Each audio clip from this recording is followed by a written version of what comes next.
কিভাবে জানবেন যে এটি লাইলাতুল কদর? আপনি এমন এক বিশেষ ধরনের শান্তি এই রাতে অনুভব করবেন যা অন্য রাতে করেন না।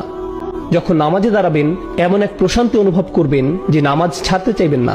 এমন শান্তি অন্য কোনো সময় অনুভব করেননি। সম্পূর্ণ অস্বাভাবিক এক আধ্যাত্মিক অভিজ্ঞতা যা আল্লাহ লাইলাতুল কদরের এই রাতে বিশ্বাসীদেরকে দান করেন। তারপর এটা সেই রাত কিনা তা বোঝার কিছু উপায় তুলে ধরছি। আবার বলছি, এখানে ভৌগোলিক সীমাবদ্ধতার কথাটা মাথায় রাখতে হবে। ইন্নী কুনতু উরিতু লাইলাতুল কদরি সুম্মা নুসিতুহা। এই হাদিসে রাসূল সাল্লাল্লাহু আলাইহি ওয়াসাল্লাম বলেন, আমাকে লাইলাতুল কদর দেখানো হয়েছিল, পরে আবার আমাকে ভুলিয়ে দেওয়া হয়। ওয়াহিয়া ফিল আশরিল আওয়াখির, এর অবস্থান শেষ 10 রাতে। ওয়াহিয়া তালকাতু বালজাতুল হাররা ওয়ালা বারিদা, বেশি গরম বা বেশি ঠান্ডা না। কানা ফিহা কামদান ইয়াফদাহু কাওয়াকিবুহা, যেন আলোকিত চাঁদ নক্ষত্রগুলোকে আড়াল করে আছে। এই রাতে শয়তান বের হতে পারে না। হাত্তা ইয়াখরুজু ফাজরুহা, অর্থাৎ ফজর পর্যন্ত কোনো শয়তান বের হতে পারে না।